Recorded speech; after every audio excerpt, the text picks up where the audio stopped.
Sefer. Let's first remind ourselves a great member of Am Yisrael that passed away 2 years ago. There was a very big memorial service yesterday, Machon Meir, Rabbi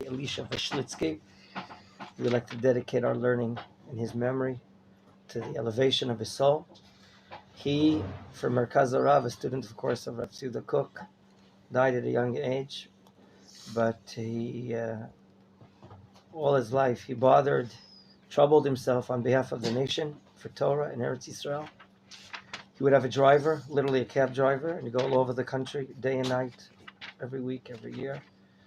He led a lot of these Garinim Toranim, these nucleus groups sitting in different cities all over the place. He went from to the north to the south. He brought a lot of light of Torah, inspiration especially. He was a tremendous Bal Midot, amazing character trait, so much humility. If your Hebrew is good and you want to learn about him, so you can just put on YouTube Rabbi Elisha Vashtitzky, hear some of his shurim. He died at a young age, but he left a tremendous legacy. He's a very big fan of Machon Meir. He would daven here on Shabbos, Yamin Noraim. On Shavuot, just a small example, a few of you have been here for Shavuot, right? Were you here for Shavuot last year? Yeah.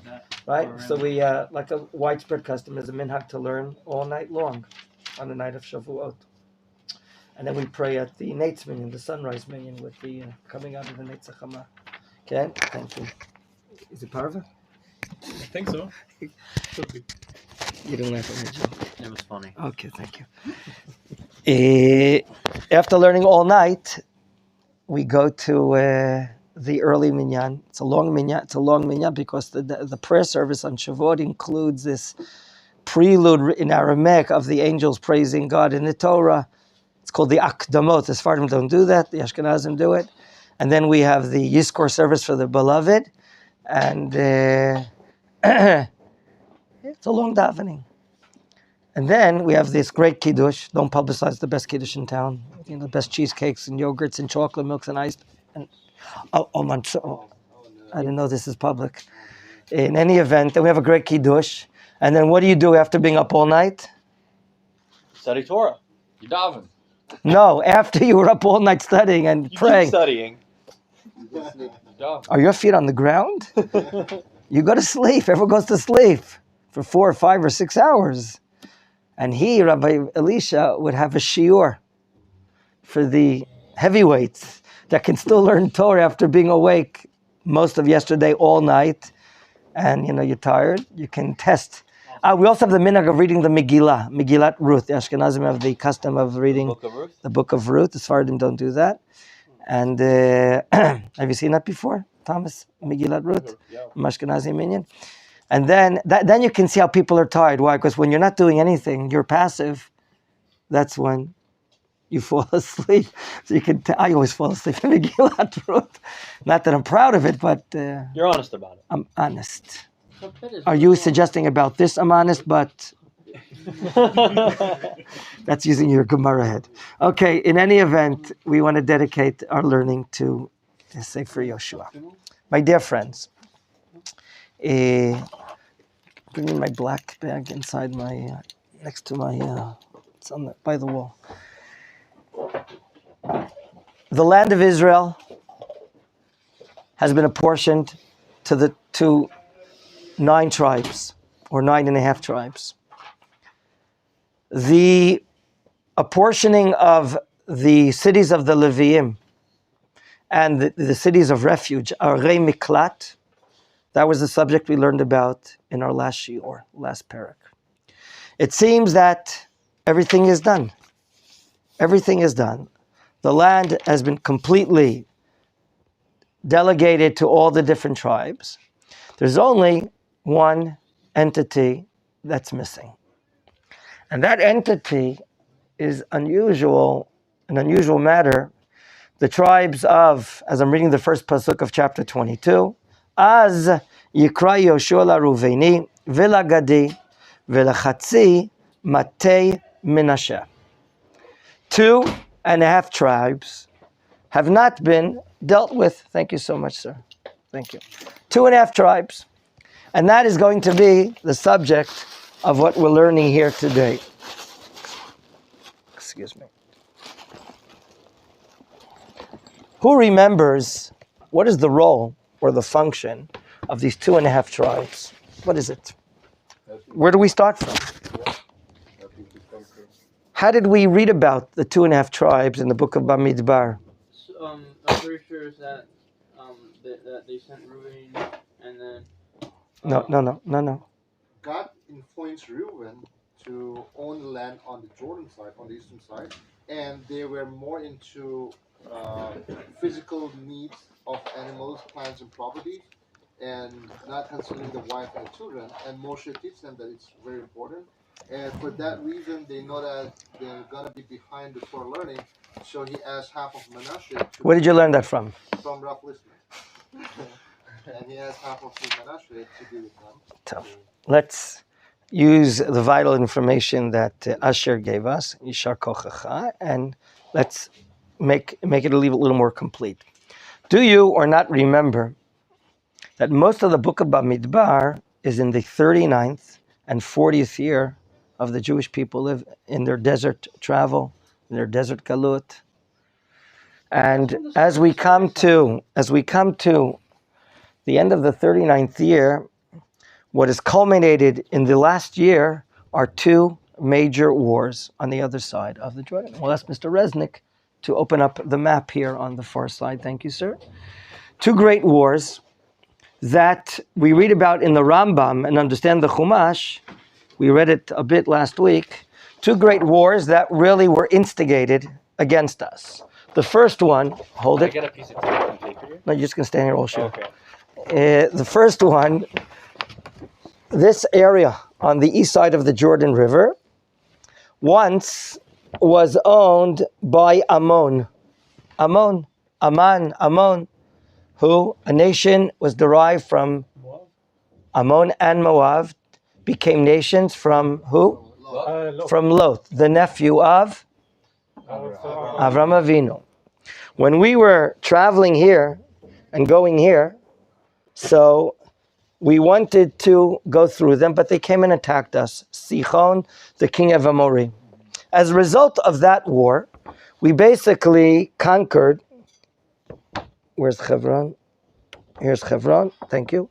Here is where we went on a hike 2.5 months ago. Nachal Arugot. Remember the trip we had? Yep. Nachal Arugot is very close to Ein Gedi. Ein Gedi is opposite. There's no map on the east side. This company will do better the next time. There's a brook called the Arnon River or brook that's split in between mountains and also spills into the Yam HaMelech, the Dead Sea. From that Arnon brook, we captured the area from here all the way up to here.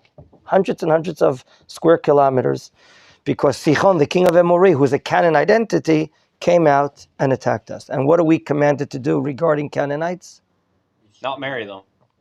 What else? To wipe them out.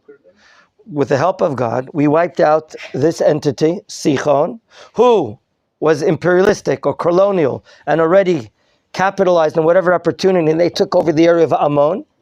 You with me? So we won this war. And we're over here in this area towards the 40th year. And then, who comes down the bandwagon? This big guy, Og. His noun, just pronouncing his name, he sounds like he's a giant. Og. Would you call your child Og? I hope not. There's a Russian name. Og? Is it Olga? What is not a Russian? Olga. Is there a Russian name? Olga? Yes? Yeah, Olga. It is? Yeah. They probably got it from Og. In any event, Og, the king of the Bashan. Bashan is an entire area which in it a province is called the Golan. He comes down these Giladi mountains and attacks Am Yisrael. This 240th year. As a result of this second war, we take over the land from here. Ken, I want to bring to your attention the first wrestling match, not in the NCAA, in the Torah, is between Yaakov and the Melech. The ministerial angel of? The ministerial angel of Isaac. Thank you, very good. Here, there's a break in the Giladi Mountains. This entire area is called the Giladi Mountains. The name Gilad comes from the tribe of Menachem. Yair ben Menachem Gilad ben Yair ben Menachem, if I'm not mistaken. And there's a brook also that brings rainwater into the Jordan River, and that's called the Yabok brook. That's where the Torah says in the book of Bereshit, it was the first wrestling match. Vayavek ish imo ad alot hashachar. And a man, Chazal say later was an angel, was struggling, wrestling, imo, with him. Who's with him? With Yaakov. Until what time? Was it a daytime match or a nighttime match? It was a nighttime match. What was Yaakov doing in the area of this brook? He was traveling, trying to escape from Esav. Esav has 400 men coming with him. It's not clear, is Esav coming to Yaakov Avinu to give him a hug and kiss and let's be friends now and brothers, or is he coming for war? And therefore Yaakov prepared himself for 3 distinctive tactics, okay? But he decides in the middle of the night, he has unrest. He can't sleep apparently that night. And he starts mobilizing, moving his 2 wives, two maidservant wives, his 11 sons and 1 daughter, and they start escaping. Some great scholars say that because he wanted to escape and not fight Esav, therefore he had to pay the loss, and he was injured. How long was he on the injury list? He couldn't play hockey games for a few days at least, I'm sure. Okay? And so here in the Yabok, when we travel and do our tiyulim, I think I noted it last time we went up to the Golan, we'll notice a split in the 2 mountains, in the mountain range here. Again, the mountain range here is called the Giladi mountain range, and there's a split in between them, and that's the Yabok brook that's bringing waters from the east into the west. Now, this entire Giladi mountain range was taken over by Am Yisrael, led by Moshe Rabbeinu, who's the chief of staff, and we won over Og's forces tremendously, including the area above the Galilee, the Sea of Galilee, the Kinneret, called Bashan. The Bashan is the general area. A city inside is called the Golan, like we have today. We learned in last week's learning that Golan was one of the 3 cities of refuge. Ir Miklat on which side? Let's hear it again. On the east side. Very good. Now, at the end of these 2 wars, when it culminated in Bamidbar chapter 31 or so, comes forth Bnei Gad and Reuven, even though Reuven's name should come first, but Reuven is the oldest. And they come and ask for a favor of Moshe Rabbeinu. Let us not cross the Jordan River, and let us inherit these areas. We have a lot of stock. We have a lot of sheep and cattle and so on and so forth. Could be that if taken a lot, they themselves, out of the booty, the price of the wars that were allowed to benefit from these Canaanite wars. Og is also a Canaanite entity. We're allowed by Torah law to take MP3s, Westinghouse dryers and washing machines, all these things we're allowed to take over and incorporate into our assets. Only if it was a war against Amalek, you couldn't even take their underwear, which says made by Amalek, you couldn't even enjoy. Why? Why would you want someone's used underwear? Not you! A poor guy is going to a rummage store to go to a second-hand store. Not you, Achiud. Why can't you use Amalek undergarments? Because Hashem said so. Hashem said so. You have to obliterate the name of Amalek. To obliterate the name of Amalek. Where? Devarim chapter 25 quotes Zechor et asher aseh Amalek, and then it says Machot timcha, you shall surely erase et zecher Amalek, the remembrance. So if you see a shirt, nice shirt, or a 3-piece suit says made by Amalek, I'm sorry, you have to blaze it, put it in fire, and so on and so forth. All this is background. I think we should let Yaakov sit down. He's going to come. But there's no specific mitzvah about his underwear, though. Just part of my poor sense of humor. Okay. In any event, where are we holding? Bnei Gad and Reuven come forth to Moshe. Moshe says, oh my gosh, here we go. They don't want to cross the Jordan. Sin of the spies, part 2.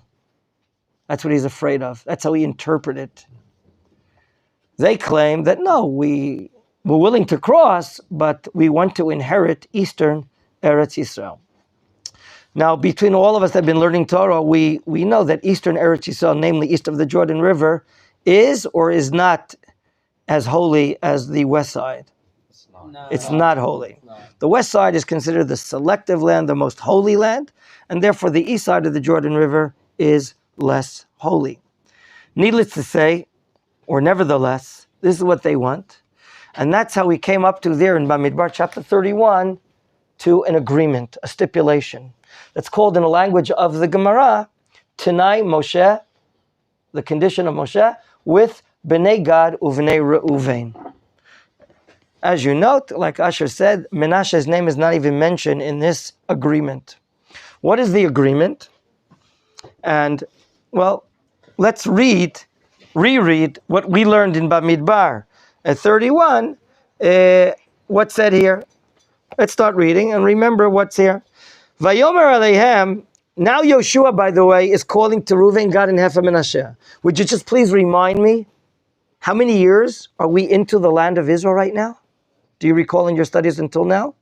How many years did we war against the Canaanite, 31 Canaanite kings? 10 years. 7 years. How many years did it take to appropriate the lands of Israel to the respective tribes? Another 7 years. So we're talking now about the end of 14 years. Pasuk bet, and I'm reading. Follow, please. Vayomer Eleihem, atem shemartem et kol asher tziva etchem Moshe eved Adonai, vatishmeu vekoli lechol asher tziviti etchem. Wow. You kept everything that Moshe commanded you. But when we learn what Moshe commanded him, it was, gentlemen, after 7 years, after years of fighting, they will be able to go back to, The Eastern Israel. who's there right now? Menashe. The wife and the children. The wives, the children. The wife and the children. I did a calculation yesterday. Just looking where I put it for. It says literally in one of the former chapters, in chapter 4, and there 40,000 of Gad, Reuven, and Menashe crossed, and the agreement was that they be the first forces, they be the Sayeret, they be the commando unit to be the fighters. And we noticed that in chapter 4, only 40,000 of Gad, Reuven, and Menashe probably came over. Whereas if I wanted to find out how many remained on the east side with the wives and the children and the livestock, is there a census in the Torah? Is there a counting in the Torah? One sec, what's the name of the fourth Chumash? I'm trying to remember, what is it called? The midbar. And what is it called in English, in the name of the Midrash? Why is it called Numbers? Because there's a counting. Why is there why is it? Accounting of what? Very good. There are two sensai in the book of Bamidbar. Once in the second year in Bamidbar 1, and later in the 40th year, in Parshat Pinchas. Okay? In the 40th year in Parshat Pinchas, we see that the calculation of the men of these two tribes, 2.5 tribes? No, the 3 tribes. It's about 9, I calculate about close to 90,000 remained on the east side for protection of the wives, the children, and the livestock. 40,000 came over. I want to help us understand the role and the function of these 40,000. Are they unique or like anyone else? Were they given special privileges or were they not? Did Yehoshua count on them or did he not? Was there any lack of love, enmity, God forbid, jealousy on the part of the tribes regarding these tribes? That's what we like to understand today in our shiur. So comes Yehoshua ben Nun and says, you guys did a great job. You listened to Moshe's voice. And now he says this. In verse 3, Lo azavtem et achechem ze yamim rabim ad hayom hazeh.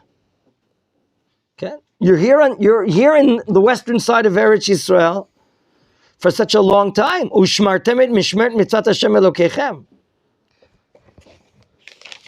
Gentlemen, the Tanai of Moshe and Bnei Gad was to be on the western side and fight wars for the time it takes to fight wars. But how many years have elapsed since the wars ended? 7 years. 7 years have elapsed. And they, in the attribute called Midat Chasidut, which is to do chesed, kindness, which is to go above and beyond the call of law, they've stayed and remained another 7 years. And now the land has been apportioned. We know what are the cities of refuge. We know the 42 cities of the Leviim plus 6 additional ones for cities of refuge, 48 in sum total. Now it's time to say, bon voyage. Is that Italian or French? French. Litraut. Go back to your wives and your children. Pasuk Dalet, verse 4. Vi'ata, and now, follow the reading please. Heiniach Hashem Elokechem lachechem, kasher diber lehem. Vi'ata pinu ulechu lachem lo lechem. Go back to your tents, to your wives and families. El eretz achuzatchem, the land that you inherited. In other words, you have fulfilled the condition. You fulfilled even above and beyond the condition. You stayed for even an additional 7 years. Who earmarked these areas for you? Asher natan lechem Moshe eved Hashem. It was Moshe that he agreed to give you these lands. My dear friends, this is a daring project. I'm not talking about fighting in the land of Canaan. It's obviously a daring project. But to agree that 2 or 2.5 tribes remain distant from all the other tribes, that they remain far, far away from central Israel. And what about the just 2 people? Look at this map. This not good map that I didn't prepare in advance. I was a little delayed today and I get time. Is that all I have? Two copies? Just look at the east side of the Jordan, and you see the amount of land mass that you see on that side of the Jordan, and you see that it's gigantic, and it's going to be apportioned to 2 or 2.5 tribes, as opposed to the other side. How many tribes are you going to have on the west side? 9.5. You might say, well, is that fair or not fair? So we're talking about that Moshe Rabbeinu agreed for 2 or 2.5 tribes. I'll explain later why I'm saying 2 or 2.5 tribes, to be able to accept or get so much property, Aleph, as opposed to the other tribes getting much less. Bet, to be distant from their brothers, from the other tribes. To be distant from the central place of serving God, which is in Shiloh, okay, in the Ephraim mountains. But this was the agreement Moshe made. And the stipulation, the condition was that you have to come and fight the wars and be the chalutzim. Today we use that term as the pioneers.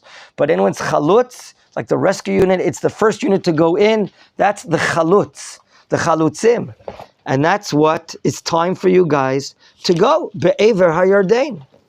Before we go on, we can entertain questions, yes? Sorry, I'm a bit lost. Can you just repeat what pasuk? We're about to read verse 5 of chapter 22, the warning and caution of Moshe Rabbeinu. Why is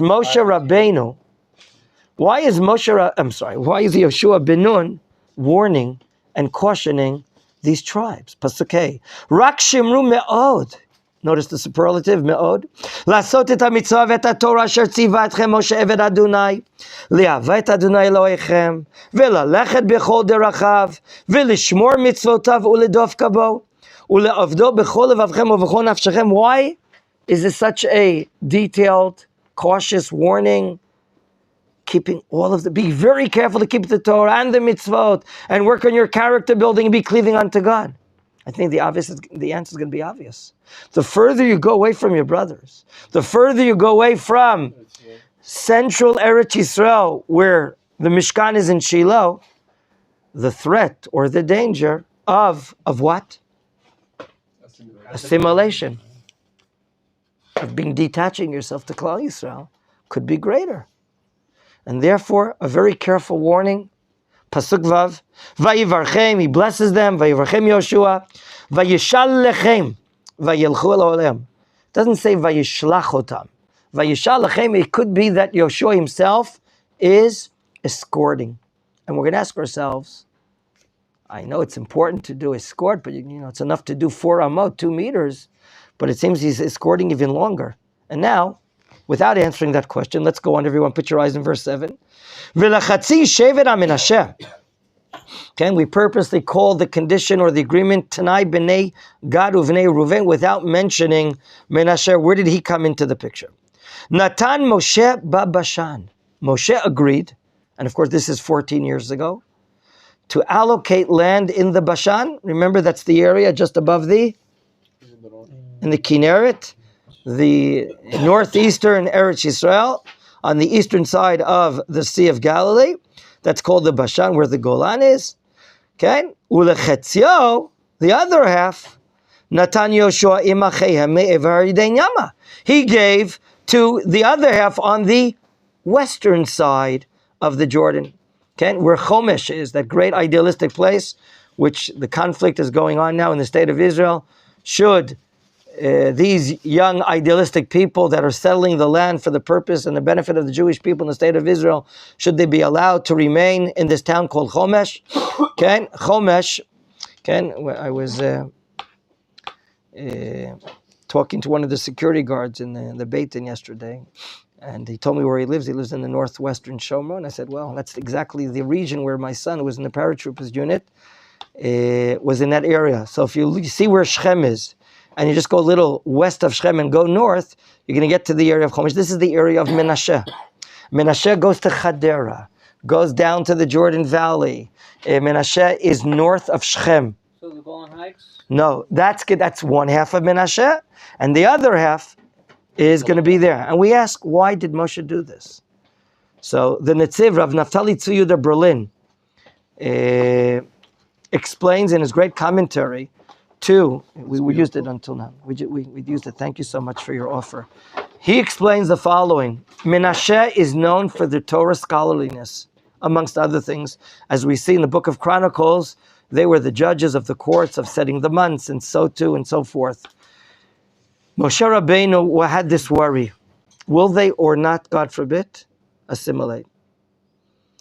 I don't want to use the word watchdog, but I want to use the word mashgiach. He appointed half of Menashe to be living on the east side in order to oversee to their best ability that their brothers, the people of Ruvain and people of Gad, in the area of, from the Yabok, as we mentioned before, until the area of, Gad even goes closer to the Kinneret, to a little strip of land, but most of the Giladi mountains, half of it's to Menashe, half of it's to Gad.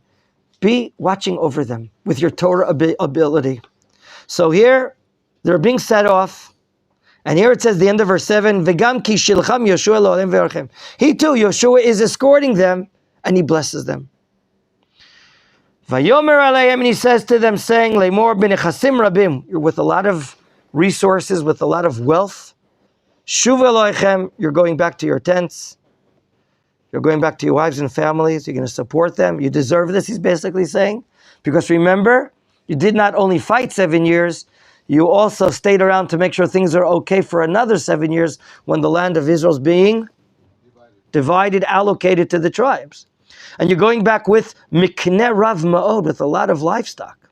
B'chesef v'zav, silver and gold. U'v'nechoshet, with copper, u'v'nevarzel, iron.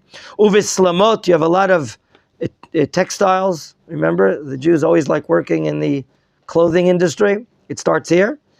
Harbei me'od, a lot of it. What does he mention? Chilku shlal oivechem im achechem. What is Yehoshua commanding, basically, to allocate these resources with who? With their brothers. Which brothers? brothers who stayed behind. Very good. I could be mistaken. Maybe I'll tell you what. I think I made a mistake when I calculated yesterday the 90,000 left over because I calculated all of Menachem. So it's much less. So let me just make an approximation. I'm not committing myself. 40,000 of these tribes crossed and were here for 14 years. Maybe 60 or 70,000 remained with the wives, with the children, and with who? With the livestock. Now let me just ask you a strategic question. Why is there a need for so many people there on the east side of the Jordan? Why should there be 70,000 people overwatching or seeing the wives, the children, and their resources? It's very dangerous. Why is it very dangerous? A lot of other kingdoms. Right. It's called in Hebrew Sfar. Sfar is the frontier area. Azor Sfar. Who or what type of soldiers do you put in the frontier area? The most idealistic? Idealistic, courageous, the ability to combat and fight. So maybe that gives us insight. 40,000, it says in Joshua chapter 4, crossed, which is about a third of the entire population of Gad, Reuven, and Menashe. So maybe to hold the fort, to maintain and keep everyone in peace.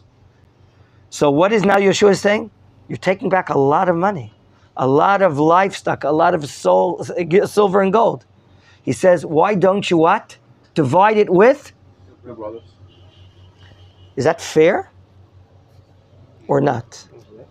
Do you know, did you learn Sefer Shmuel? Did you learn what King David instituted regarding the allocation of resources, taking them booty? It's in many, many army bases, in the garages, when we bring our Jeep in once every few weeks to have a treatment, be a half-day treatment to get back and do our combat work. So in the garage, of all places, the words that King David instituted that you should also allocate things to the people that are not combat soldiers, even to the guys that are sitting in the back, that are the greasy guys that are changing the maintenance crews and everyone else that's back and not going up front. You should allocate the bizah, the booty, to them. So in the I won't forget it. One of my reserve duties where I was doing not far in the Beit El region, which was close to my home, when we bring in the Jeep once every 2 weeks or so for a treatment, we go into the garage. And it would be on this gigantic, like Kiddush Levana letters, you say. Hey guys. Which, you? Spitz. I'm sorry to hear that. Moshe Spitz is chiyuvi. If he gets back 9 from Maccabi, then I think it might be. So, make sure we just have open windows. If everyone here is, it has had, Moshe Spitz became positive. Everyone's had their booster shots. Let me listen to this. So in the camp, by the garage, they would write in gigantic letters that we also deserve a part of the booty and allocations. This was only instituted, if I'm not mistaken, during King David's time. Now, Yehoshua is suggesting, you know what? Be a sport. They've been watching over the children, the wives, the animals for 14 years. Divide the resources. Allocate to them as well. Which sounds like a very just matter. Let's go on. Pasuk Tet. Vayashuvu. What? And they went back? Vayelchu b'nei Ruvain uvnei Gad v'chatzi shevim Menashe meit b'nei Yisrael mishilo asher be'eretz Canaan lelechet el eretz ha'Gilad el eretz ha'chuzatam asher nochazu ba al pi Hashem biyad Moshe. Why doesn't it just say Vayelchu? It does say, and they returned. Sorry, which in verse 9. Mm-hmm. Why did they go back to Shiloh? And then they went back to the east side. They went back, and it says they went back Shiloh. Now, let me ask you something. In verse 7, did it not state that Yehoshua is accompanying them, is sending them off? So why is it saying that they're like going back to Shiloh? Because they come from there? Very nice, interesting answer you're giving. Both answers. One simple answer is that they went back to Shiloh, which is the center. What's in Shiloh? Mishkan. The Mishkan. Maybe they went there to pray to God. God's presence especially is in Shiloh. Maybe, like you said, to bring korbanot is a possibility. And maybe they're departing from members of the nation. Maybe there are members of the nation working up in Shiloh, Leviim, maybe some other tribes, and they're saying goodbye. I read a midrash that said the following.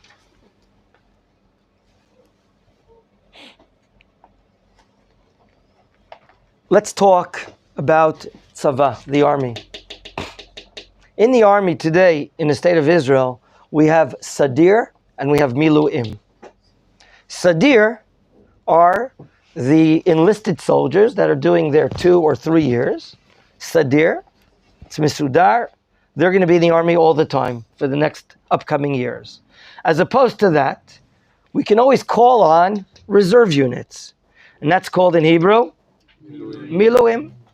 By the way, what is the source of the word or the term? Where does it come from? Miluim comes from the end of the book of Shemot, and again in Vayikra. Limalei yadam. Literal translation of the 2 words. Limalei yadam. To something, right? Right. Limalei yadam. What does that mean? Yadam is Is their yad. hands? And what is limalei? To fill their hands. To give, that's an expression, to give authority. To give authority is what, when you go into reserve duty, you get authority, you have responsibility. So it's called miluim, limalei, to fulfill. My dear friends, according to the Midrash, do you know who Yehoshua counted on as combat soldiers during all of the 7 years? Can you Who? repeat the question? Upon whom did Yehoshua? Yehoshua is not only the prophet, the pseudo-king, he's the chief of staff of the Israeli army. Upon which units did he trust? Did he use all the time for war? Did he have to his side? They're even called in the Midrash, B'nai Pamalia. How do you say Pamalia in English? What is the group that goes with the president all the time? What is it called? Is what? Secret Service? No, his entourage. I think Pamalia's entourage. Do you know who are the entourage, the people around Yehoshua all the time? Does that have anything? B'nai Reuven Gad. They are his sadir. The others, all the other tribes, it's as if have a war. Would you please send over from Binyamin? Would you please send over from Zvulun, Naphtali, and all these? They have wives and children. B'nai Gad and B'nai Reuven are not with their wives and families. Where are they? On the east side of the Jordan. They don't even go, they don't get a leave. They don't get a visit. They don't get a chofesh, a vacation to go see them. They're different. Rav Mali, one of my rabbis in Tanakh, Rav Eliyahu Mali, the Rav of the Rosh Yeshiva in Yaffo, I had the merit of sitting on the same bench with him in the synagogue in Beit El for many years. He would say that based on the Midrash, he would always count on B'nai Gad and B'nai Reuven. They're special fighters. By the way, inside the name Gad is the word Gedud, the battalion. Okay, if I'm not mistaken, that's the English word. Maybe I'm mistaken. Is it? Gedud is battalion in English? Yes? They're always with him. They're traveling with him. This explains why Yehoshua is escorting them. Do you know what the Midrash says? As they're crossing the Jordan River, Shalom, no ferry. As they're crossing the Jordan River going east, they turn around and they see who's giving them the escort, who is with them? No. Who's escorting Reuven, Gad, and Menachem going? Yehoshua. They turn around and they see, oh my gosh, do you know who's walking back alone? Yehoshua is walking back alone. That's not kavod. That's not the proper honor. That's one of the explanations. Vayashuvu. They went back. They escorted Yehoshua back to Shiloh. Shiloh. So what we're learning here is that this unit, these tribes, 40,000 of them, B'nai Gad, B'nai Ruvain, and parts of Menachem, were the Sadir, the special units. Now, let me talk to you about war psychology. People that don't go home, are not with their wives for extended periods of time, what can you tell me about their physical hygiene and their physical self-care? What's likely to happen? To deteriorate. Okay. What? Let me hear some description. You say they deteriorate. Be specific. They may like get a little hairy and get a little The unclean. Midrash says that these tribes had long hair. Oh. Very good, Yaakov. They were weird. They were unusual. They were great soldiers. They were the Pamalia of Yehoshua. They were the Sadir units of Yehoshua fighting wars. They remained 14 years by their side. They don't get a leave or an absence to visit their wives. And they're 14 years.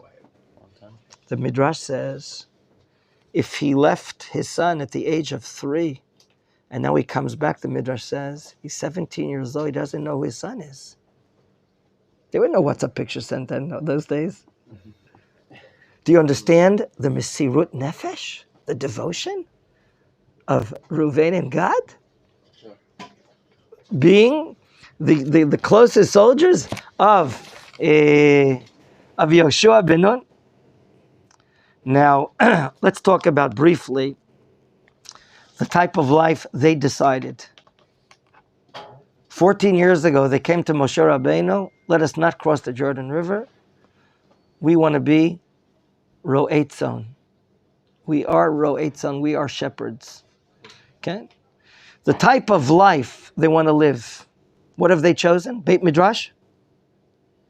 No. Spiritual aspirations? No. They're not looking for comfortable life. They're not looking for metropolitan life, city life. Okay? They can be out, they're not looking for agriculture, wine, bread, and all these things. They're used to being outside in the hot sun during the summer. They're used to the cold weather during the winter. Do you remember the admission that Yaakov makes to his father-in-law Lavan? How I watch day and night, winter, sleet and snow and fire. This is the type of people Rav Mali explains in one of his great svarim here called Torah Mitzvah, Orot Mitzvah, the lights from Zion, what type of people they are. Tremendous devotion, but for their work. Shepherding. Tremendous devotion being outside, but their aspirations or their ambitions for Kiddusha. Okay? Learning Mesilat Yesharim, the path of the just. Becoming great tzaddikim, that's not their shtick. That's not their way of life. That's not what they're looking for. They could be very holy Jews, but their devotion is getting up early in the morning, maybe praying even without a minyan, I don't know, and being out there with the animals, taking care of them, grazing them. Their sanctification of life is in their employment, being shepherds, Ro'et Zons. And they're ready, and they're very ready, and they're very talented in fighting. Very talented. Of course, that's a great mitzvah. And they're doing it on behalf of the klal, the nation. And that, why we can understand the midrashic term, they become b'nei pamalia. What is that word you called it again? The entourage? Is that the word? They're the entourage of Yehoshua ben Nun. They are the sadir, the fighting unit that's by his side all of the years. And therefore, for them to ask to be on the east side, does that project itself to be a ethical or spiritual dilemma? I'm asking all of you. No. Absolutely not. We're fine. We can live far away. We don't have to be close to Shiloh. We don't have to be close to Yerushalayim. The distance from being far from the Mishkan doesn't bother us. It's not our cup of tea. Do you understand? It's not the most important thing for us. And therefore, they were by the side of Yehoshua without any visits and any going away. Questions before we go ahead? You had a question to me? Yes, sir. Thanks for your patience. I have that candy bar. Gentlemen, let's continue. After the great warnings and their return to Shiloh, now they're coming back home. Pasuk Yud. Vayavo Galilot HaYarden. They're coming to the edge of the area of the Yarden. Asher be'eretz Canaan. In other words, on the western side. The eastern side is not called Eretz Canaan. The western side is called Eretz Canaan. And what do? Vayivnu v'nei Ruvenu v'nei Gad v'chatzi shevet HaMenasheh Sham Mizbeach al Yarden. Mizbeach gadol lemareh. They build an impressive structure. High up. You can see it from a distance. Lemareh, for seeing. For seeing, please make the proper inference. And not for? Not for worshiping. Not for korbanot. Okay? Now, this is what they're doing. They're building these things here. And I would like all of us to understand what is the reaction. Is there a reaction? And what is the reaction of everyone else? Okay, and Ruvain, this place here if you want next to you. I took a shower. Gentlemen, remember, in the eyes of, I want to prepare you. In the eyes of their brothers, these guys, long-haired guys, always around Yehoshua, not with their families, and now they're finally going where? To the eastern side. And some of you looked on the map and you saw the landmass. And you compared the eastern side to the western side. And you know that the western side is divided amongst how many tribes? 9.5. Where the eastern side of this tremendous landmass is only for 2.5 tribes. Could that or not arouse jealousy? Let's read. Pasuk Yud Aleph. What happens when Bnei Yisrael hear?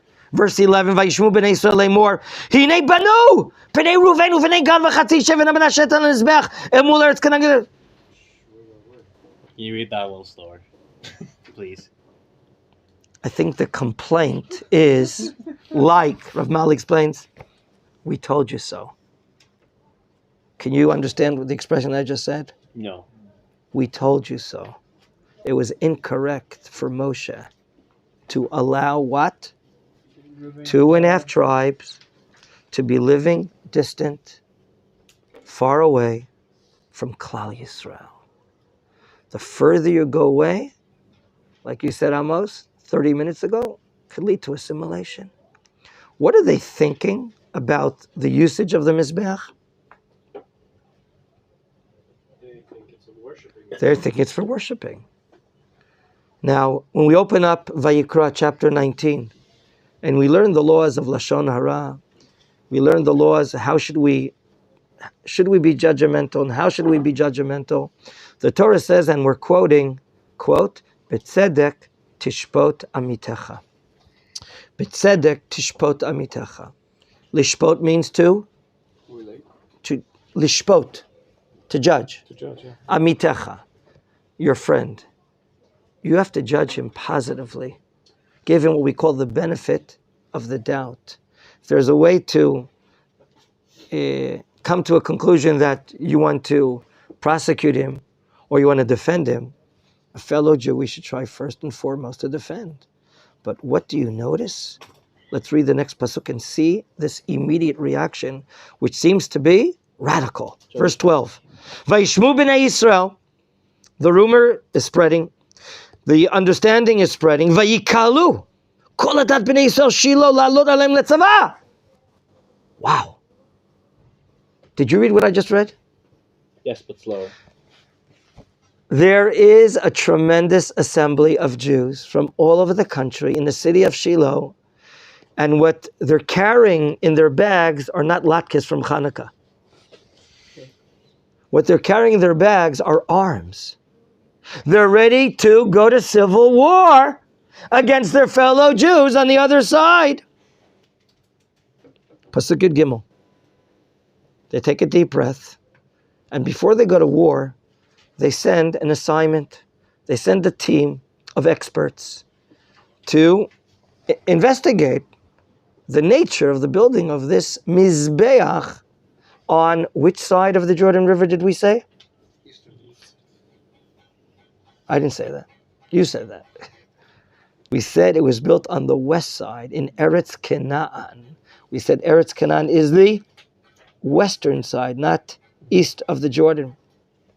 Who did they send? Vayishlechu b'nei Yisrael b'nei Ruven b'nei Gad v'chatzi shevet Menashe l'Eretz Gilad et Pinchas ben Elazar. They sent the Kohen Gadol. Do you remember what he did 14 years ago? He was a Hakanai, a zealot, wasn't he? What did he do to Zimri and Cosby? Speared both of them in the same area when they were desecrating God's name, along with the Pa'or idolatry. And for that, Pinchas was prized, wasn't he? What did he become? Kohen Gadol, very good. He became Kohen Gadol. From there, it'll be automatic, everyone from his family. Who is joining Pinchas in this team? Verse 14. Vasara nesiyim imo. 10 princes. Nasi achad leveitav. Lecho matot Yisrael. These are the leaders, the princes and the leaders, the public leaders of these respective tribes, of 10 tribes, apparently including Levi. In other words, they're going to the other side of the Jordan River to investigate. Pasuk Tedvav Vayivo b'nei Ruven v'b'nei Gad v'chatzi shevet Menashe l'Eretz Gilad. They go to the Giladi mountains in that area.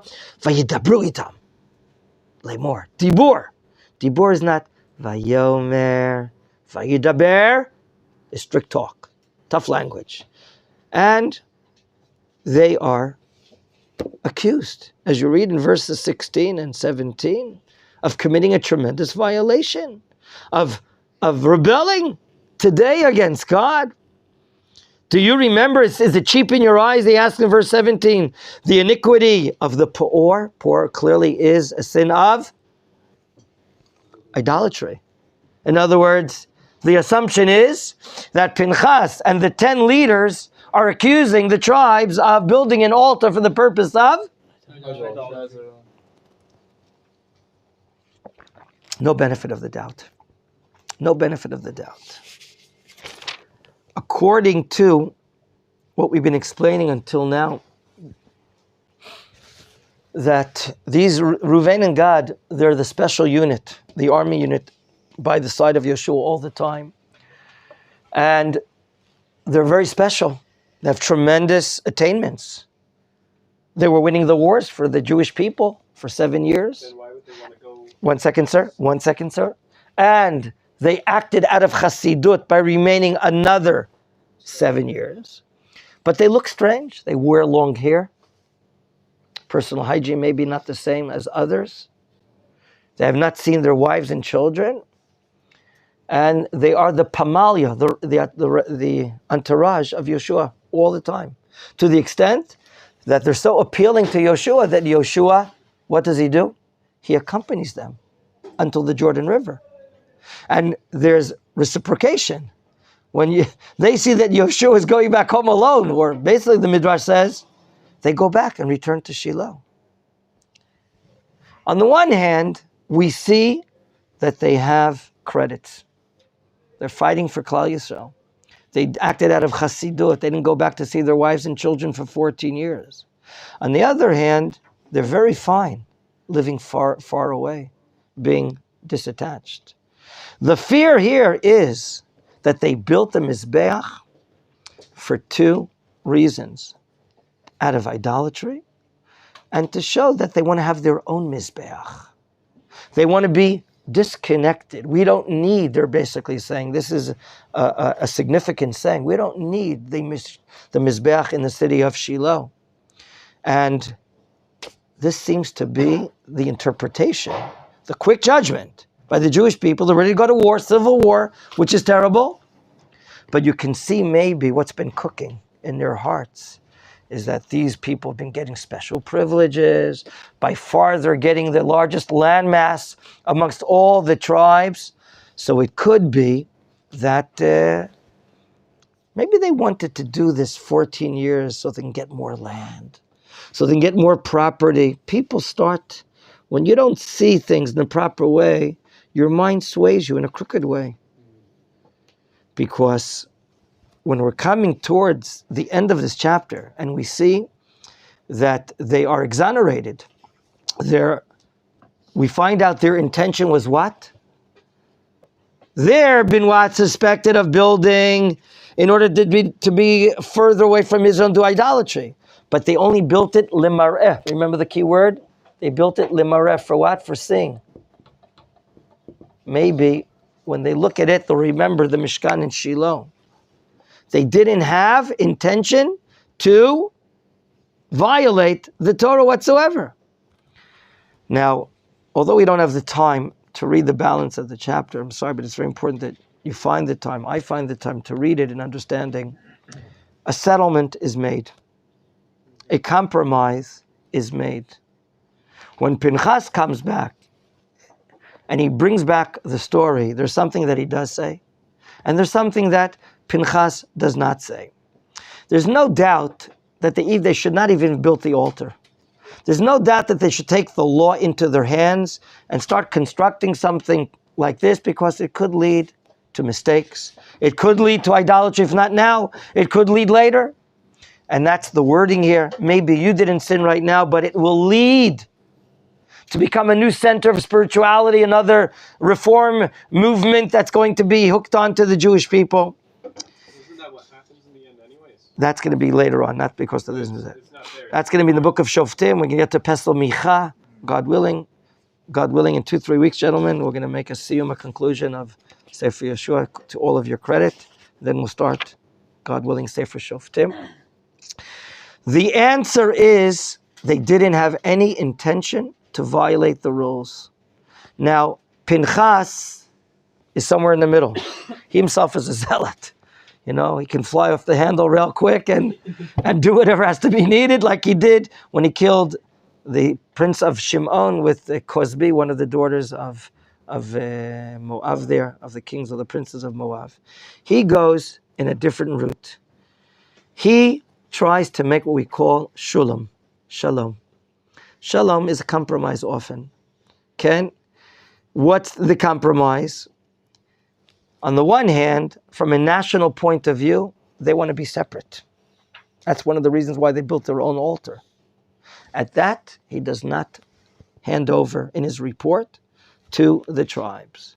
What did he emphasize as you read the end of the chapter? The will and desire of Bnei Gad and Bnei Ruvain not to do idolatry. Now the fact that Pinchas did this apparently is he wants to quiet down the reaction. There shouldn't be a reactionary situation. We're a new nation. We're in the diaper stages of a new nation living in its land for the first time in our lives. And right now we can see there's a little tension between all the tribes and these two tribes. Of course, they arouse the attention that they're different. They're always with Yehoshua, the longer hair, there is entourage, and so on and so forth. And therefore, Pinchas, what did he do? He said, as Rav Mali explains, half of the truth. I repeat, Pinchas brought over a report to the tribes, only half of the truth.